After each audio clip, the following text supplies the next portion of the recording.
इसके पिछले क्लास में हम लोग पढ़े थे शुक्र जनन के बारे में। शुक्राणु जनन के बारे में इसके पहले हम लोग स्टडी किए थे। तो शुक्राणु जनन के बारे में पढ़े तो आज के क्लास में हम लोग अंड जनन के बारे में पढ़ना है, मतलब अंडाणु का निर्माण के बारे में पढ़ना है। अंड जनन के बारे में पढ़ना है, मतलब है अंडाणु के निर्माण के बारे में पढ़ना है हम लोग। अंडाणु का निर्माण पहले से बता दिया गया है कहाँ पे होता है, तो मादा के अंडाशय में होता है। मादा के अंडाशय में अंडाणु का निर्माण होता है। तो वो प्रक्रिया किस प्रकार से होता है, तो जैसे शुक्राणु का निर्माण वृषण में होता है वैसे ही अंडाणु का निर्माण क्या अंडाशय में होता है। अंडाशय के अंडे के निर्माण प्रारंभिक क्रिया शुक्र जनन से पहले से प्रारंभ हो जाती है। अब देखो, अंडाशय में अंडे के निर्माण प्रारंभिक क्रिया है शुक्र जनन। शुक्र जनन का निर्माण हम लोग पढ़े कि 14 साल के एज में शुरुआत होता है या 13 साल के एज में शुरू होता है। ठीक है, ये हम लोग पढ़े थे कि 12 या 14 साल के एज में शुक्राणु जनन का निर्माण प्रक्रिया शुरू होता है। लेकिन ये जो अंडे जनन का निर्माण होता है ना, जो मादा होती है लोग, जब ये भ्रूणीय परिवर्धन, जब ये मादा अपने माँ के जब पेट में पलते रहती है, जब कोई लड़की अपने माँ के पेट में पलते रहती है, तो जब उसका भ्रूणीय परिवर्तन होते रहता है 25वें सप्ताह, मतलब जब वो अपने माँ के पेट में पलते रहती है उसके 25वें सप्ताह उसका जब एज रहता है पेट में, 25वें सप्ताह की अवस्था में मियोसिस द्वारा सभी डिम्ब कोशिका जन का निर्माण होता है। तो उसी समय मियोसिस द्वारा डिम्ब कोशिका जन का निर्माण होता है, जिसमें बताया जाता है 45,000 से 65,000 तक होता है इसका निर्माण। इनमें सैकड़ों द्विगुणित कोशिकाएं, इसमें पहले सैकड़ों द्विगुणित कोशिकाएं प्रारंभिक डिम्ब कोशिका में परिवर्तित हो जाती है, मतलब बदल जाती है। तो सैकड़ों, इसमें से जितना भी ये कोशिका होता है, डिम्ब कोशिका जन होता है 45,000 से 65,000 तक, इसमें सैकड़ों किस पर बदल जाता है, तो प्रारंभिक डिम्ब कोशिका में परिवर्तित हो जाती है। यहाँ तक कि सभी क्रियाएं मियोसिस 1 की प्रथम चरण से शुरुआत होती है। तो ये सब के सब क्या मियोसिस 1 के शुरुआत होती है, जो डाइकिनेसिस तक पहुंचकर आगे परिवर्तित क्रिया बंद कर देती है। अब देखो, ये मियोसिस 1 की प्रक्रिया सबसे पहले शुरू होती है। मियोसिस 1 का मतलब होता है अर्धसूत्रीय विभाजन। ठीक है, जहाँ पे हम लोग पिछले क्लास में देखे थे कि यहाँ पे अर्धसूत्रीय विभाजन की प्रक्रिया शुरू होती है, और ये परिवर्तन होने के बाद ये क्या हो जाता है, बंद हो जाता है। वहाँ पे मियोसिस की क्रिया होकर वो रुक जाता है। ठीक है, अब डिम्ब कोशिकाएं अपने परिवर्तन की क्रिया मादा के लैंगिक रूप में परिपक्व होने के पश्चात प्रारंभ होती है। अब देखो, ये यहाँ पे जाकर बचपन में ये कब से शुरुआत हो जाए, जब लड़की जब अपने माँ के पेट में पलते रहती है, तो उसी के 25वें सप्ताह में ये डिम्ब कोशिका जन का निर्माण हो जाता है। उसी के टाइम क्या हो जाता है, डिम्ब कोशिका जन का निर्माण हो जाता है। इसमें मियोसिस 1 के प्रोसेस होने के बाद ये प्रोसेस क्या हो जाता है, रुक जाता है। जब ये लड़की क्या हो जाती है, परिपक्व हो जाती है, मतलब कि 11 से 12 साल के एज जब आ जाता है, तब लैंगिक रूप से परिपक्व होने के पश्चात मादा प्रत्येक महीने क्या करने लगती है, तो उसमें से एक परिपक्व अंडा, जो अंडाणु हम लोग बोल सकते हैं, अंडा बनने लगती है। तो यही जो हम लोग अभी पढ़ रहे हैं कि 45,000 से 65,000 तक जो डिम्ब कोशिका का निर्माण होता है, और ये मियोसिस 1 की प्रोसेस होकर रुक गया रहता है। जब ये लड़की कोई भी हो या मादा कोई भी हो, जब अपने माँ के पेट में पलते रहते हैं, तो उसी टाइम ये प्रोसेस हो जाता है। लेकिन ये कब फिर आगे प्रोसेस चालू होता है, तो ये प्रोसेस रुक जाता है। ठीक है, रुकने के बाद ये कब चालू होता है, जब 11 से 12 साल का एज आता है, तो उस एज में ये प्रोसेस फिर से क्या हो जाता है, चालू हो जाता है, और प्रत्येक माह क्या होने लगता है, एक अंडा का निर्माण होने लगता है। ये देखने को मिलता है। प्रारंभिक डिम्ब कोशिका पोषण प्राप्त कर बड़ी हो जाती है तथा प्रथम मियोसिस क्रिया पूरी हो जाती है। परिणाम स्वरूप अंत में बड़ी परिवर्तित डिम्ब कोशिका तथा एक छोटा प्रथम ध्रुव पिंड का निर्माण करता है। अब ये जब फिर से प्रोसेस जब शुरू हो जाता है, तो परिवर्तित होकर डिम्ब कोशिका और एक ध्रुव पिंड का निर्माण होता है। तो प्रथम ध्रुव पिंड का कोशिका द्रव की मात्रा कम, लेकिन मियोसिस की संख्या उसमें क्या हो जाती है, परिवर्तित डिम्ब कोशिका का समान होती है। तो इसमें जो प्रथम ध्रुव पिंड बनता है उसमें कोशिका द्रव की मात्रा कम होता है, लेकिन क्रोमोसोम की संख्या में परिवर्तित डिम्ब कोशिका समान होती है। मतलब क्रोमोसोम की संख्या में कोई अंतर देखने को नहीं मिलता है। मनुष्य के प्रथम ध्रुव पिंड मियोसिस 2 विभाजन नहीं होती है। तो ये मनुष्य की प्रथम, यहाँ पर देखो मियोसिस 2 का प्रोसेस ये नहीं होता है, मतलब दोबारा से ये कोशिका का विभाजन नहीं होता है। परिवर्तित डिम्ब कोशिका मियोसिस 2 के मेटोफेज अवस्था। अब ये देखो मियोसिस 2 का प्रोसेस क्यों नहीं होता है। यहाँ पर देखो जब शुक्राणु बनता था तो वहाँ पर मियोसिस 2 का भी प्रोसेस होता था, लेकिन यहाँ पे नहीं होता है। इसके पीछे रीजन रहता है, जब ये निषेचन करता है, जो अंडाणु का निर्माण होता है, अगर वो निषेचित हो जाता है तो निषेचित हो जाने के बाद युग्मनज का निर्माण होता है, तो उस टाइम हम लोग को मियोसिस 2 का प्रोसेस देखने को मिलता है। यहाँ पर भी सिंपल है। सबसे पहले यहाँ पर देख सकते हैं कि जब यहाँ पे हम लोग डिम्ब कोशिका का बात करेंगे तो उसका गुणसूत्र पहले कितना रहता है, तो 2n रहता है। 2n का मतलब बता दूँ है कि गुणसूत्र की संख्या कितना, 46। प्राथमिक कोशिका का निर्माण करता है तो उस टाइम भी कितना रहता है, तो 46 ही रहता है। उसके बाद जब सेकेंडरी डिवीजन होता है, ठीक है, सेकेंडरी जो कोशिका का निर्माण होता है वो यहाँ पे अर्धसूत्री विभाजन द्वारा, यहाँ पे अर्धसूत्री विभाजन द्वारा 46 से कितना हो जाता है, 23 में ये बट जाता है। फिर से दोबारा से एक समसूत्री विभाजन होता है। हम लोग बार बार बताते हैं जब भी अर्धसूत्री विभाजन होगा तो अर्धसूत्री विभाजन में 2 प्रोसेस होता है। एक बार तो अर्धसूत्री विभाजन होता है, फिर से यहाँ पर क्या देखने को मिलता है, समसूत्री। समसूत्री मतलब इसमें जितना कोशिका की संख्या रहेगा उतना ही कोशिका की संख्या इसमें भी देखने को मिलता है। तो ये प्रोसेस देखने को मिलता है। तो यहाँ से 4 कोशिकाओं का निर्माण करता है, जो कि ये क्या होता है, तो ये अगुणित होता है। ये क्या होता है, अगुणित होता है। इस बात को ध्यान में रखिएगा लोग। जो अंडाणु का कोशिका जो बनता है, यहाँ पर लिखा भी है जी एक है, मतलब जो अंडाणु का कोशिका बना वो अगुणित होता है। वैसे शुक्राणु का भी जो कोशिका बनता है वो क्या होता है, तो शुक्राणु का भी कोशिका बनता है वो भी अगुणित होता है। ठीक है। अब जो अगर महिलाओं का बात करेंगे तो इसमें एक और चीज़ें होता है जिसको हम लोग बोलते हैं मासिक चक्र, जिसको इंग्लिश में हम लोग बोलते हैं मेंस्ट्रुएशन साइकिल। ठीक है। तो ये भी प्रोसेस महिलाओं में देखने को मिलता है और ये भी निषेचन से ही रिलेटेड है, ये भी जनन अंग से ही रिलेटेड है। तो इसके बारे में भी हम लोग थोड़ा बहुत जानेंगे। नारी के संपूर्ण जीवन वर्ष तक एस्ट्रोजन हार्मोन का स्रावित होती है। देखो पूरा जीवन भर महिलाओं में पूरा जीवन भर एक हार्मोन का स्रावित होता है जिसको हम लोग कहते हैं एस्ट्रोजन, जिसको हम लोग कहते हैं एस्ट्रोजन, जिसको हम लोग एस्ट्रोजन हार्मोन कहते हैं। ठीक है। अभी ये हार्मोन क्या काम करता है, सबसे पहले कि वही चीज़ ध्यान में रखना रहता है। जब भी हम लोग कोई हार्मोन का बात करते हैं तो वो हार्मोन शरीर में क्या काम करता है वो जानना जरूरी हो जाता है, इसलिए कि वही चीज़ें उसका काम भी पूछा जाता है कि वो हार्मोन का काम क्या होता है। तो अगर हम लोग यहाँ पर बात करेंगे तो ये क्या करता है, तो इस समय नारी के आंतरिक जननांगों के नियामक रूप से कुछ चक्रीय परिवर्तन होती है। तो ये हम लोग देखने को मिलता है कि जो कि 11 से 12 साल के एज में शुरू हो जाता है और इसमें चक्रीय परिवर्तन मतलब ये बार बार रिपीटेशन होते रहता है मंथली पीरियड पर। तो इसी को हम लोग क्या कहते हैं, मासिक चक्र कहते हैं। ठीक है। यह चक्र यहाँ पे लिखा भी 21 वर्ष में शुरू होता है, तो 12 से 15 साल के आयु में ये शुरू होता है। लेकिन इस बात को एक और चीज़ को इसमें ध्यान में रखना है कि ये 45 से 50 वर्ष तक आते आते ये क्या हो जाता है, समाप्त हो जाता है। ठीक। जैसे कि अगर पुरुषों का बात करें तो उसमें शुक्राणु का निर्माण एक बार शुरू हो जाता है 15 साल के एज में, तो फिर से खत्म नहीं होता है। लेकिन महिलाओं में जब ये मासिक चक्र जो शुरू होता है तो ये क्या देखने को मिलता है कि 12 से 15 साल के एज में शुरू होता है, लेकिन ये 45 से 50 वर्ष के एज में क्या हो जाता है, समाप्त हो जाता है। और ये जो चक्र चलता है ये हमेशा 28 दिनों का चक्र होता है। ठीक।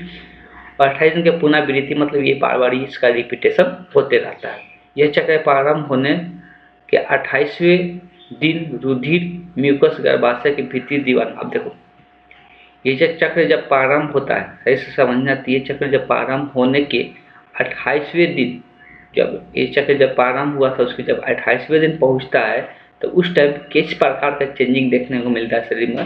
जब ये 28वें दिन पर पहुंचता है तो म्यूकस गर्भाशय की भीतरी दीवार जो होता है एंडोमेटेरियम से अलग होकर टूटी कोशिकाएं। अब देखो अगर याद होगा तो एक आकृति हम बनाए थे कि यहाँ पर होता है जो यहाँ पर हम दिखाए हुए थे कि ये वाला जो हिस्सा होता है गर्भाशय होता है, गर्भाशय के बगल में एक दीवार का निर्माण होता है, गर्भाशय के बगल में दीवार का निर्माण होता है, यहाँ पे एक लेयर का निर्माण होता है जिसको हम लोग क्या कहते हैं, तो जिसको हम लोग क्या कहते हैं, एंडोमेटेरियम कहते हैं, एंडोमेटेरियम कहते हैं, तो इसको हम लोग एंडोमेटेरियम कहते हैं। तो ये एक लेयर का निर्माण होता है, एंडोमेटेरियम लेयर। लेकिन जब जैसे ही 28वें दिन पूरता है तो ये लेयर क्या हो जाता है, टूट जाता है, और टूटने से यही योनि के थ्रू क्या होता है, शरीर से ब्लड के द्वारा शरीर से बाहर निकलता है, जिसको हम लोग मासिक चक्र कहते हैं। और साथ साथ जिसमें से जो अंडाणु होता है वो भी क्या होता है, साथ साथ बाहर निकलता है, इसलिए कि निषेचित नहीं हो पा जाता है अंडाणु। अंडाणु क्या होता है, निषेचित नहीं होता है, जिसके कारण ये अंडाणु भी क्या होता है, शरीर से बाहर निकलता है, तो उसी को हम लोग मासिक चक्र या मासिक स्राव भी कहा जाता है।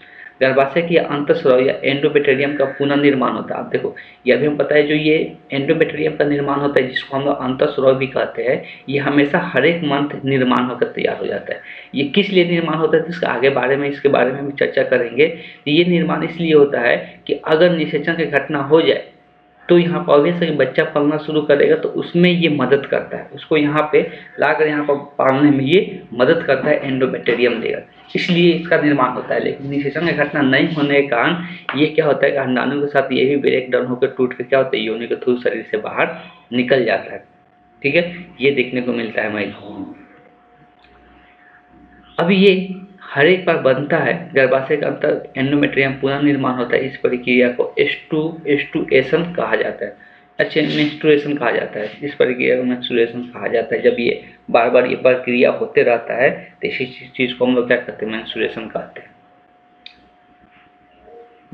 मेंस्ट्रुएशन कहते हैं इसको। ठीक है, यहाँ पे दिया हूँ।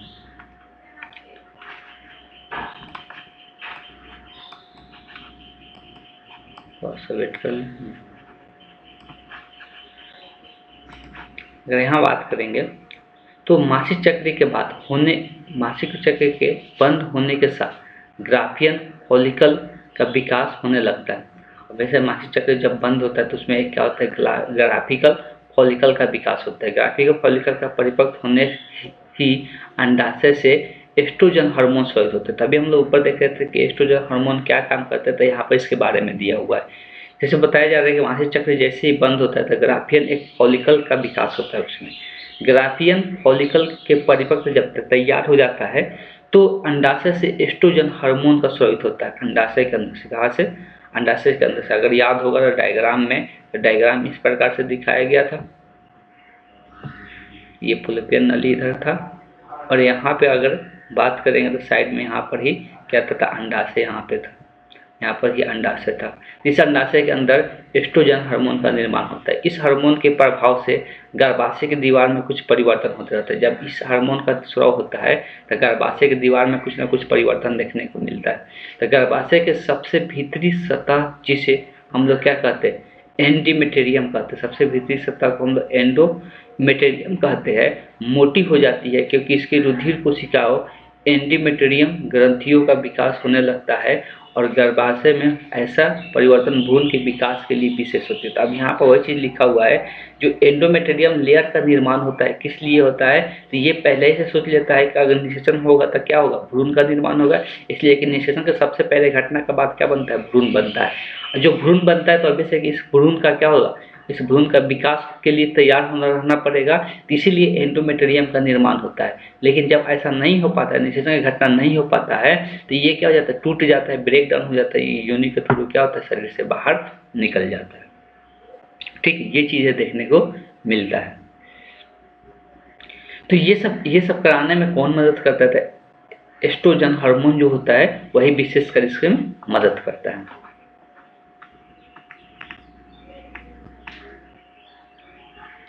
अब इसमें और भी कुछ चीज़ें हार्मोन स्रावित होता है, उस हार्मोन के बारे में थोड़ा बहुत हम लोग और भी जानकारी ले लेते हैं। साथ ही पिट्यूटरी ग्रंथि, जो हम लोग का पिट्यूटरी ग्रंथि होता है, जिसको मास्टर ग्रंथि भी हम लोग कहते हैं, तो ये ग्रंथि भी कुछ स्रावित करता है। तो ये इस ग्रंथि द्वारा स्रावित हार्मोन जो होता है क्या होता है, फॉलिकल उत्तेजन हार्मोन। क्या होता है, फॉलिकल उत्तेजक हार्मोन, जिसको हम लोग FSHB कहते हैं, कहते हैं, फॉलिकल उत्तेजक हार्मोन। ठीक है, तो हार्मोन का नाम ध्यान में रखना है, तो फॉलिकल उत्तेजक हार्मोन। अब अगर इसका हम लोग बात करेंगे फॉलिकल उत्तेजक हार्मोन का। तो ये क्या काम करता है, तो लिखा हुआ है प्रभाव से ग्राफिकल फॉलिकल का एवं इनमें स्थित अंडाणु परिपक्व होने लगते हैं। तो इसी के अंदर क्या होता है, अंडाणु परिपक्व होता है और फॉलिकल उत्तेजक हार्मोन का स्तर ज़्यादा होने से फॉलिकल की स्थिति, देखो फॉलिकल ग्राफिक, हम लोग ग्राफिक फॉलिकल भी पढ़े थे ना, तो उसी से फॉलिकल की स्थिति अंडाणु में अर्धसूत्री विभाजन पूर्ण हो जाता है। अब देखो, अभी हम थोड़ा देर पहले ही पढ़े कि जो अंडाणु बनता है अर्धसूत्री विभाजन से बनता है, मतलब 46 होता है, तो उसका गुणसूत्र क्या हो जाता है, 23 में बंटता है। तो ये अर्धसूत्री जो विभाजन कराता है, ये अर्धसूत्री जो विभाजन कराता है वो कौन सा हार्मोन कराता है, तो वही चीज लिखा हुआ है फॉलिकल उत्तेजक हार्मोन कराता है, FSH हार्मोन कराता है। ठीक है, इसके परिणाम स्वरूप द्वितीयक और परिवर्तित डिम्ब कोशिका का निर्माण होता है। डिम्ब कोशिका भी हम लोग पाए थे, वही डिम्ब कोशिका जिसमें अंडाणु बन जाता है और ये गुणसूत्र की संख्या कितना हो जाता है, 23 हो जाता है। अब देखो यहाँ पे कुछ बातें दिया हुआ है कि जो मासिक चक्र चलता है, तब पूरा मासिक चक्र जो चलता है वो कितना दिनों का होता है, तो वैसे पूरा मासिक चक्र जो चलता है 28 दिनों का होता है। तो अब यहाँ पर बात कर रहा है कौन सा दिन का, 14वें दिन का। कौन सा दिन का, 14वें दिन क्या होता है, तो मासिक चक्र के 14वें दिन अंडाशय द्वारा एक परिपक्व अंडाणु निर्मित युक्त होती है, जिसे अंडोतस्कर, जब अंडा निकलता है अंडाणु से, जब अंडा निकलता है तो उसको हम लोग अंडतस्कर कहते हैं। यह परिपक्व अंडाणु फलोपियन नली में पहुंचता है। अंडोतस्कर के बाद फूटक फॉलोपिकल पीले रंग का हो जाता है। अब देखो अंडतस्कर जब यहाँ से अंडाणु निकल जाता है तो उसके बाद जो फॉलिकल होता है वो कैसा हो जाता है, पीला। फॉलिकल का हाथ है तो फॉलिकल भी अंडाशय के अंदर ही होता है। ठीक, तो फॉलिकल जो होता है वो कैसा हो जाता था, पीले रंग का हो जाता है। अंतःस्रावी ग्रंथि बन जाता है, वह एक क्या होता है, अंतःस्रावी ग्रंथि बन जाता है और उससे एक हार्मोन स्रावित होता है। जो फॉलिकल जो होता है, जिससे फॉलिकल में यहाँ पे जो फॉलिकल से अंडतस्कर करने के बाद जो फॉलिकल होता है उसका रंग कैसा हो जाता है, तो सबसे पहले पीला हो जाता है और ये हार्मोन एक स्रावित करता है। ठीक है, ये ग्रंथि बन जाता है, ग्रंथि बन के एक हार्मोन स्रावित करता है और उस हार्मोन को हम लोग क्या कहते हैं, प्रोजेस्टेरॉन हार्मोन कहते हैं। उस हार्मोन को क्या कहते हैं, प्रोजेस्टेरॉन हार्मोन कहते हैं। इसके प्रभाव से गर्भाशय की दीवार और भी मोटी हो जाती है। तो यह हार्मोन भी स्रावित होती है गर्भाशय की दीवार को मोटी करने के लिए, और इसमें गर्भाशय की दीवार का निषेचित अंडाणु, या उसको हम लोग बोलेंगे जब अंडाणु जब निषेचित हो जाता है तो उसको हम लोग बोलते हैं ब्लास्टोसिस्ट कहते हैं। ब्लास्टोसिस्ट के धारण करने के लिए तैयार होता है। अब देखो, जब ये प्रोजेस्टेरॉन हार्मोन स्रावित होगा तो ये गर्भाशय का जो दीवार होता है ये क्या होता है, मोटा होने लगता है। ये मोटा गर्भाशय की दीवार की होता है, तो जब अंडाणु इसके पास आएगा, जब यहाँ पे अंडाणु इसके पास आएगा तो इसमें अंडाणु को देखने को मिलता है। जब यहाँ पे अंडाणु आएगा तो अंडाणु को यहाँ पर क्या करता है, चिपका लेता है और चिपका कर यहाँ पर क्या इसका विकास करना शुरू कर देता है। जब ये निषेचित हो गया रहता है तब, इस बात को समझिएगा। ठीक, आगे का अगर बात करेंगे तो यदि अंडे का निषेचन हो जाता है, जब अगर अंडे का निषेचन हो जाएगा तो कार्पस ल्यूटिमन एक अंतःस्राव ग्रंथि का काम करता है। जब अंडा निषेचित हो जाएगा तो अंतःस्राव ग्रंथि का काम एक और करेगा, कार्पस ल्यूटिमन करेगा जब अंडा निषेचित हो जाएगा तब। और इससे जो हार्मोन स्रावित होता है, इससे हार्मोन जो स्रावित होता है वो भी प्रोजेस्टेरॉन हार्मोन स्रावित करता है। तो ये भी कौन सा हार्मोन स्रावित करता है, तो प्रोजेस्टेरॉन हार्मोन ही स्रावित करता है। ठीक है, इसके कारण अगर बात करेंगे तो इसके कारण गर्भाशय की भित्ति अत्यंत सहनीय हो जाता है, अत्यंत संवहनीय हो जाता है और विकसित हो रहे भ्रूण के संग्रह और धारण के योग्य बना देता है। अब जब भ्रूण बन गया रहता है, जब निषेचन हो गया रहता है तो इसका संग्रह करता है और इसका धारण योग्य बना लेता है, वहाँ पे आराम से वो जाकर रह सके। ठीक है, तो प्रोजेस्टेरॉन हार्मोन के प्रभाव के कारण न तो अंतःस्राव हासिल होता है और न ही मासिक चक्र प्रारंभ होता है। तो ये जब तक, अब देखो, जब निषेचन की घटना हो जाता है तो उस टाइम तक कौन हार्मोन हमेशा स्रावित करते रहता है, तो प्रोजेस्टेरॉन हार्मोन स्रावित करते रहता है। कौन सा हार्मोन, प्रोजेस्टेरॉन हार्मोन स्रावित करता रहता है। तो यह हार्मोन स्रावित करते रहता है और ये दो चीज़ों को नहीं होने देता। अंतःस्राव जिसको हम लोग लेयर बोल रहे थे कि जो दीवार बन जाता है, उसका ये ह्रास नहीं करता है, नाश नहीं करता है, और साथ साथ मासिक चक्र को भी ये क्या करता है, रोक के रखता है। मासिक चक्र को भी क्या करता है, ये रोक के रखता है। यदि अंडे का निषेचन नहीं होता, लेकिन अगर अंडा का निषेचन नहीं होगा तो उसके इसमें कार्पस ल्यूटिमम, कार्पस एम्बुलेंस नामक दूसरी रचना की परिवर्तित हो जाती है एवं स्टोमा का में अवशोषित हो जाता है। तो ये सब अगर निषेचन नहीं होता है तो ये सब दूसरा रचना का निर्माण कर लेता है। दूसरा रचना का निर्माण करके कहाँ पे अवशोषित हो जाता है, तो स्ट्रोमा में अवशोषित हो जाता है। तो स्ट्रोमा एक जगह होता है, उसी में क्या होता है, तो ये जाकर अवशोषित हो जाता है। आगे दिया हुआ है, अंडाणु शुक्राणु से संलयन होने से, तो मान लो कि निषेचन की घटना हम लोग क्या बोलते हैं, जब अंडाणु शुक्राणु से मिलता है तो संलयन का मतलब होता है मिलना। तो वंचित होने के कारण, वंचित मतलब नहीं मिलने के कारण, जब अगर ये नहीं मिलता है, अंडाणु अगर शुक्राणु से नहीं मिलता है तो उस घटना में जब वंचित रहता है तो इसको हम लोग विघटन कहते हैं। इसको हम लोग क्या कहते हैं, विघटन कहते हैं। विघटन शुरू हो जाता है। उस केस में जो अंडाणु होता है उसका विघटन शुरू होता है और मासिक चक्र का 28वें दिन यह म्यूकस रुधिर टूटा हुआ एंडोमेटेरियम के साथ क्या होता था। देखो, जब मासिक चक्र में कौन कौन सा पदार्थ स्रावित होता है शरीर का, उस बात को ध्यान में रखना है। म्यूकस भी निकलता है, ठीक है, साथ साथ जो हम लोग का रुधिर होता है, ब्लड होता है, और टूटा हुआ जो एंडोमेटेरियम लिया होता है, जिसको हिंदी में हम लोग क्या कहते हैं, अंतःस्राव कहते हैं, ठीक है, तो अंतःस्राव कहते हैं, ठीक। तो ये जो एंडोमेटेरियम होता है और रुधिर होता है, म्यूकस होता है, अगर जो अंडाणु होता है वो भी निषेचित नहीं होता है, तो ये सब एक साथ मिलकर योनि के थ्रू क्या होता है, शरीर से बाहर निकल जाता है। महिलाओं में या 28वें दिन के बाद शुरुआत होता है। और ये जो निकलने का प्रोसेस होता है, ये कम से कम 2 से 5 दिनों तक ये चलते रहता है। इसके पश्चात अंडाशय पुनः अंडाणु का निर्माण और अंडोत्सर्जन चालू रहता है। तो ये इस तरह से चलते रहते हैं। तो इस बात को ध्यान में रखना है। जो अगर ये बात करेंगे पूरा प्रोसेस कैसे होता है, तो ये गर्भाशय होता है और गर्भाशय में ये नली होता है जिसको हम लोग फैलोपियन नली कहते हैं, और यहाँ पे अंडाशय होता है। यही हम लोग चर्चा किए थे, यहाँ पे अंडाशय होता है। अगर ये अंडाशय से अंडाणु 28, मान लो कि जब 28वां दिन हुआ था, 28वां दिन, तो यहाँ पर क्या हो जाता है, तो साइकिल शुरू हो जाता है। जैसे ही साइकिल शुरू हो जाता है, मासिक चक्र शुरू हो जाता है, तो ये इसके फिर से मान लो 2 से 5 दिन तो मासिक चक्र चला, इसके फिर से 14वें दिन यहाँ से एक अंडाणु क्या होता है, बाहर निकलता है। फिर से 14वें दिन यहाँ से एक अंडाणु बाहर निकलता है और फिर ये अंडाणु यहाँ पे क्या होता है, फैलोपियन नली में आता है। अगर फिर से शुक्राणु यहाँ पे नहीं आया, अभी से शुक्राणु नहीं, अगर निषेचन नहीं होगा, तो ये फिर से 28वें दिन यहाँ से जो लेयर बना हुआ है वो टूटेगा और ये अंडाणु भी, दोनों चीज़, ये जो लेयर बना है ये, जो अंडाणु है वो, और उसके साथ म्यूकस और ब्लड, ये सब क्या होने लगता है, योनि के थ्रू शरीर से बाहर निकलने लगता है। तो ये प्रोसेस देखने को मिलता है जब निषेचन की घटना नहीं होता है तब।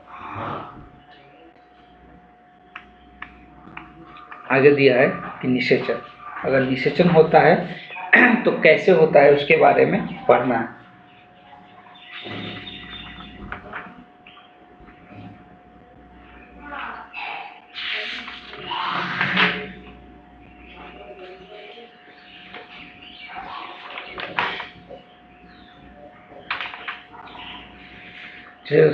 थोड़ा बहुत ये भी पढ़ लेते हैं, उसके बाद आज के क्लास एंड करेंगे। अब निषेचन का बात करेंगे तो शुक्राणु और अंडाणु का संयोजन ही क्या कहलाता है, निषेचन कहलाता है। संयोजन को बोले, मिलना बोले, सब चीज़ सेम ही है। शुक्राणु को नर युग्मक कहते हैं, अंडाणु को हम लोग मादा युग्मक कहते हैं। इसी दोनों का संलयन को हम लोग क्या कह देते हैं, निषेचन कह देते हैं। अब ये होता कैसे है तो उसके बारे में दिया है। नर मैथुन की क्रिया द्वारा क्रमशः 3 से 4 ml, यहाँ नर मैथुन की क्रिया मतलब जब नर और मादा संबंध बनाते हैं तो उसी को बोलते हैं, ठीक। तो उसी टाइम जो नर के शुक्राणु जो होता है 3 से 4 ml वीर्य बोल सकते हैं, ये शुक्राणु बोल सकते हैं। वीर्य में शुक्राणु पाया जाता है, इसके बारे में हम लोग चर्चा भी किए थे। तो यही जो वीर्य शुक्राणु होता है कहाँ पे चला जाता है, मादा की योनि में स्खलित हो जाता है, मतलब मादा की योनि में चला जाता है। जब ये जाता है, जिसमें करीब करीब 80 से 100 मिलियन शुक्राणु विद्यमान होती है, तो इसमें लगभग शुक्राणु की जो संख्या बोलेंगे तो संख्या में ये कितना होता है, 80 से 100 मिलियन होता है। मिलियन मतलब बहुत ज़्यादा हो गया, तो 80 से 100 मिलियन शुक्राणु विद्यमान होता है। ये शुक्राणु ऊपर की ओर गर्भाशय में होते हुए अंडवाहिनी तक पहुंचता है। तो ऑब्वियस है कि अगर आकृति देखेंगे तो ये बार बार बताते आ रहे हैं कि आकृति कुछ इस प्रकार का होता है। अभी अंडाणु कहाँ पे आ गया था, तो पहले ही बताया था कि अंडाणु यहाँ निकल के किस में आ जाता है, फुलोपियन नली में आ जाता है। ये फुलोपियन नली में आ गया। अब उसके बाद यहाँ से क्या होता है, शुक्राणु योनि के रास्ते से यहाँ पे आता है। शुक्राणु यहाँ पे पहुँचता है, जब संबंध बनाते हैं लोग तब शुक्राणु जब यहाँ से चलते हुए वहाँ पे जाता है तो ये अंडाणु के पास पहुँचता है यहाँ पे। तो इस तरह से चलते हुए यहाँ पे पहुँचता है। ये गतिशील होता है। अंडाणु अगर कहीं पर पूछता है तो वो गतिशील नहीं होता, मतलब अंडाणु गति नहीं करता है, लेकिन यहाँ से शुक्राणु गति करते हुए यहाँ पे पहुँच जाता है। तो वही चीज़ लिखा हुआ है, फुलोपियन नली में पहुँचता है। अंडवाहिनी जिसको हम लोग हिंदी में कहते थे, यहाँ पे पहुँचता है। शुक्राणु की क्रियाशीलता के कारण, क्रियाशीलता मतलब ये क्रिया करते रहता है, मतलब चलते रहता है, क्रिया के कारण पर निर्भर करता है। जैसे पूछ की गति, गर्भाशय के अंडवाहिनी के संकुचन और अंडवाहिनी के श्लेष्मलीय परत, म्यूकस लेयर, ये सब मदद करता है इसको यहाँ तक लाने में। तो बहुत सारी चीज़ें होता है जो कि यहाँ तक इसको लाने में मदद करता है। इसका जो पूछ होता है, जो शुक्राणु का आकृति अगर दिखाया गया होगा तो इसका एक सर होता है, एक मध्य भाग होता है, नीचे में पूछ दिखाया गया, तो ये गति करने में इसको क्या करता है, मदद करता है। ठीक है।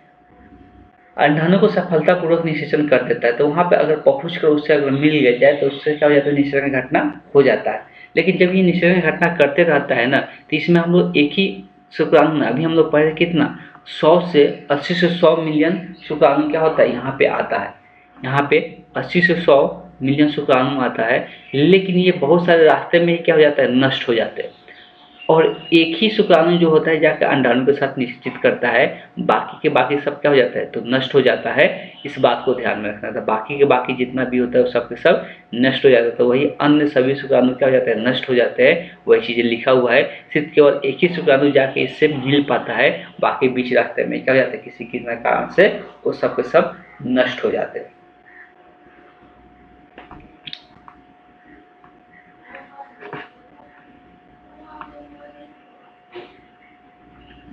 तो आगे बात करेंगे, जब निषेचन की घटना हो जाता है तब क्या क्या शुरुआत होता है। अब ये कहाँ पे मिला है शुक्राणु जाके, तो ये जाके कहाँ पे मिला है, तो जैसे कि फुलोपियन नली में जाके अंडाणु के साथ ये मिला हुआ है। शुक्राणु का अंडा से निषेचित होने के पहले निर्मली के बहुत सारे कार्यों को पूरा करना पड़ता है। अब देखो, निषेचन होने के पहले बहुत सारे कार्य को करना पड़ता है शुक्राणु को, तभी जाके निषेचन की घटना हो पाता है। मान लो कि अगर ये अंडाणु है तो इस अंडाणु से निषेचन करने के लिए शुक्राणु को बहुत सारे कार्य को संपन्न करना पड़ता है। और ये जो शुक्राणु यहाँ से आते रहता है, इसको बहुत सारे कार्य करना पड़ता है। इस बात को ध्यान में रखना है, बहुत सारे कार्य को करना पड़ता है। तो ये जो शुक्राणु होता है तो इसको बहुत सारे कार्य को करना पड़ता है यहाँ तक आने के बाद। ऐसा नहीं कि आते आते यहाँ से आसानी से मिल जाता है। ठीक है, इसको क्या क्या करना पड़ता है मिलने के लिए, उसको थोड़ा समझते हैं। सबसे पहले शुक्राणु अंडे झिल्ली का भेदन करता है। अब देखो, अंडे के ऊपर एक लेयर होता है, अंडे के ऊपर एक लेयर होता है, इसको हम लोग बोलते हैं अंड झिल्ली। इसको क्या करना पड़ता है, शुक्राणु को इसको तोड़ना पड़ता है। इसके ऊपर एक लेयर होता है, तो ये जाकर टकराता है, उसको ये पहले विभेदित करता है, उसको तोड़ता है, तब उसके अंदर एंट्री करता है। ठीक है, आगे दिया हुआ है एक्रोसोम विभिन्न प्रकार के रासायनिक पदार्थ स्रावित करता है। उसी केस में जो एक्रोसोम होता है, अलग अलग पदार्थ के रासायनिक पदार्थ स्रावित करता है, जिन्हें समिहित रूप से हम लोग क्या कहते हैं, शुक्राणु लाइसिन्स कहते थे। ये शुक्राणु में ही देखने को मिलता है, तो इसको हम लोग शुक्राणु लाइसिन्स कहते हैं। इसमें एक हाइल्यूरोनिडेज होता है जो पुटक कोशिका का आधार द्रव पर प्रभावित करता है। अब पुटक कोशिका इस अंडाणु के अंदर ही पाया जाता है। अब इसके आधार पर ये क्या करता है, घात करता है, प्रभावित करता है, जो शुक्राणु लाइसिन्स पदार्थ होता है। दूसरा है कोरोना पेनेट्रेंट एंजाइम।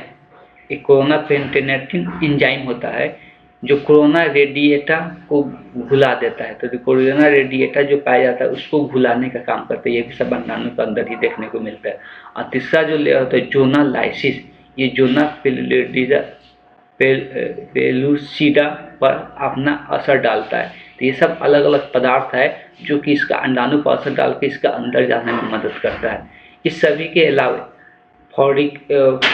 फर्टिलाइजिंग प्रोटीन्स शुक्राणु के सतह पर पाए जाते हैं। तो इसके अलावा भी इसके सतह पर एक और प्रोटीन्स पाया जाता है। ठीक, निषेचन क्रिया के पहले अंडाशय में अंडा मिलकर अंडवाहिनी में पहुंचता है और इस एपुल्ला निषेचन में होता है। अभी निषेचन का जो घटना होता है, एम्पुला निषेचित हो जाता है। निषेचन का पूर्ण क्रिया किस प्रकार से होता है उसके बारे में दिया हुआ है। यहाँ से देख सकते हैं कि पहले ये फुलोपियन नली में जाता है और फुलोपियन नली में जाने के बाद यहाँ पर देख सकते हैं फुलोपियन नली के अंदर ही शुक्राणु आया हुआ है और शुक्राणु आकर इससे क्या कर रहा है, निषेचन की घटना कर रहा है। इस बात को ध्यान में रखिए। बाकी जो यहाँ पे है उसको हम लोग नेक्स्ट क्लास में पढ़ेंगे। सबसे पहले कुछ चीज़ें हम लोग लिख लेते हैं। कुछ चीज़ें क्या क्या लिखेंगे, जो जो चीज़ें पढ़े हैं तो उस चीज़ों के बारे में थोड़ा बहुत हम लोग लिखना भी जरूरी है। शॉर्ट नोट बार बार बोलते आ रहे हैं कि शॉर्ट नोट लिखना जरूरी है। तो देख, अब हम लोग जो चीज़ें लिखेंगे, अच्छा एक बार पहले मिटा देते हैं।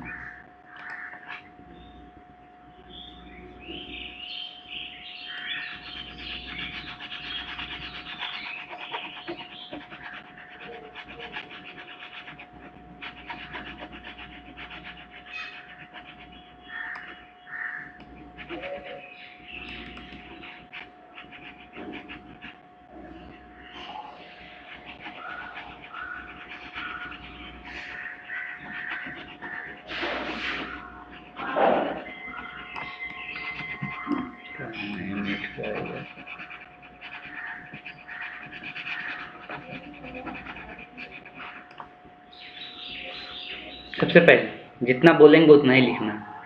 तो अगर सबसे पहले प्राथमिक डिम्ब कोशिका बनता है, सबसे पहले क्या बनता है, प्राथमिक डिम्ब कोशिका बनता है। तो इसके सामने लिखना है, इसको हम लोग बोलते हैं हिंदी में प्रारंभिक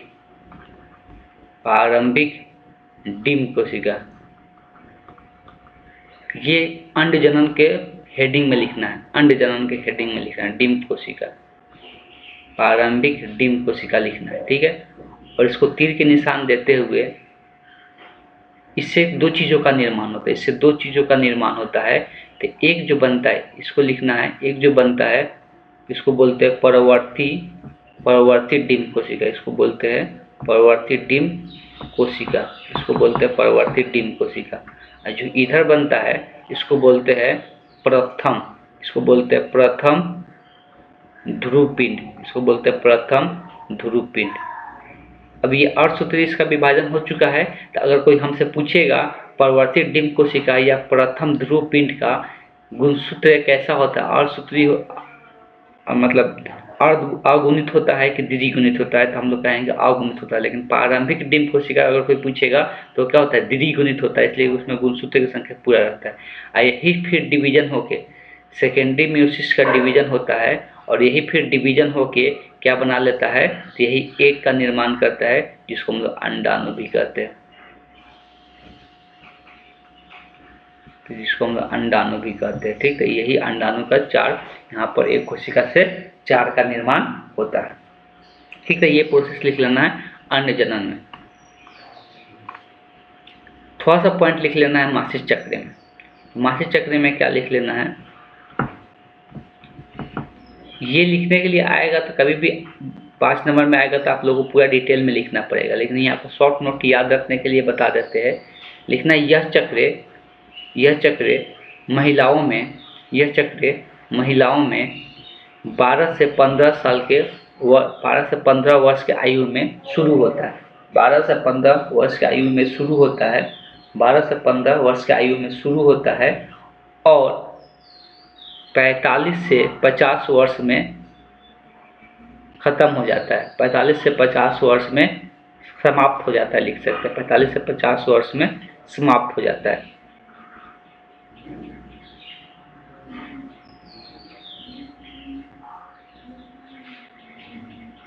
यह चक्र प्रत्येक 28 दिनों पर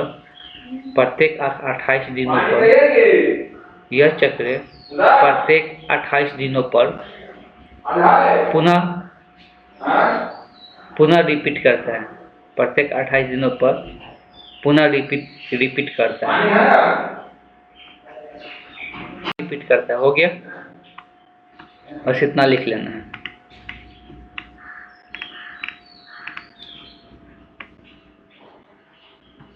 आगे लिख लेना है निषेचन घटना के बारे में। निषेचन हेडिंग डाल के यहाँ से लेके यहाँ तक लिख लेना है। बहुत शॉर्ट नोट है। शुक्राणु मतलब नर युग्मक तथा अंडाणु मतलब मादा युग्मक का संलयन या मिलना ये क्या कहलाता है? निषेचन कहलाता है। ये पहले भी हम लोग पढ़ चुके हैं। ठीक है, बस इतना लिख लेना है। बाकी सारा चीज़ हम बार बार बोल रहे हैं कि बुक पढ़ते रहना है और हर एक शब्द का मतलब समझते रहना है। और वो सब चीज़ें नहीं करोगे तो फिर सब्जेक्टिव क्वेश्चन लिखने में दिक्कतें आ सकता है। ठीक, तो ये करना बहुत ज़रूरी है। ठीक है, तो यहाँ से हम लोग नेक्स्ट क्लास में पढ़ेंगे। निषेचन घटना हो जाने के बाद और क्या क्या चीज़ें हम लोग को देखने को मिलता है, किस प्रकार से जो निषेचित अंडाणु होता है वो किस प्रकार से परिवर्तित होता है, उसके बारे में हम लोग चर्चा करेंगे नेक्स्ट क्लास में।